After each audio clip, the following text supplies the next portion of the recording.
There was really only one play from the Warriors and Lakers last night that you need to see, and it was this. Look at Steph Curry. The steal and the behind-the-back flip to Kevin Durant. I mean, Steph, that's ridiculous.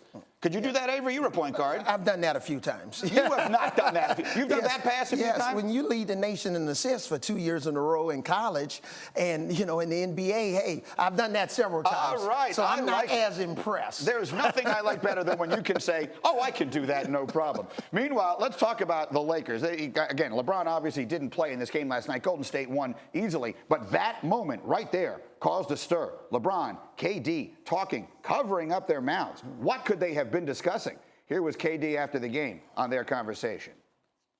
It wasn't even that serious, to be honest. It wasn't just laughing and joking and catching up, But everybody's so interested, especially in LeBron. So whoever he talks to, with his, the lip readers are going to try to figure that out. And you guys are just infatuated with that whole thing. So it's fun if I guess people try to figure it out. Okay, we'll leave that there for the moment, but let's talk about KD because there's still a ton of speculation about whether or not he'll leave Golden State after the season. This week we've heard a lot of rumors about KD to the Knicks being, quote, a done deal. That's what's out there now. That's in the zeitgeist, and we'll have Zach Lowe in here a little bit later to talk about it. But as you hear that, first and foremost, from a KD to the Knicks standpoint, just as a guy who played in the league forever and coached in the league forever, what do you make of that notion about Durant possibly coming to New York? Well, I love the idea, for Knicks and all of their fans. But with KD potentially coming to New York, you got to have a team. He's playing on an outstanding team. So who are going to be the complementary pieces? I know KD is a great finisher, but who are going to be the good starters that he's going to play with? He's going to need spacing on the floor.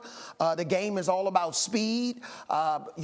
He's used to playing with a team that has great chemistry, especially when, Draymond Green and KD and all those guys are on the same page. Sure. Who's going to be the Andre Iguodala, the sixth man that comes off the bench and limits great offensive players from having a lot of success? So, again, it sounds good, but you got to have a team. Obviously, Fizdale is there. I think he's an outstanding young coach. They seem like they have more stability in the front office with Scott Perry and Mills, but he's going to need a great team and surrounding cast around him. Clearly, wherever he winds up. But let's then get to the little business they have of trying to win a championship before he goes anywhere. And this remains out there, and we've seen it cause perhaps an issue or two inside of their locker room over the course of a year. Do you believe this could derail them? Do you believe Golden State stampedes through the playoffs? They stampede through the playoffs. I think they're so much further ahead than the rest of the teams. They have too many strengths, and other teams have some glaring weaknesses. And,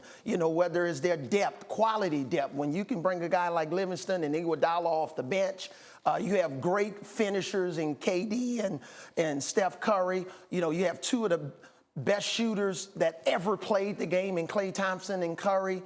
Now, with a guy like DeMarcus Cousins that you can establish a post-up game. You can offensive rebound. You can run pick and roll. You can run isolations. You can run continuity sets.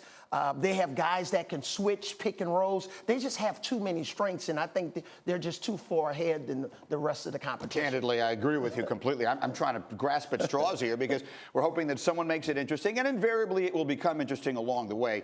But they also have an experienced coach now in Steve Kerr, who has been there and done Steve that. Kerr, he's been there.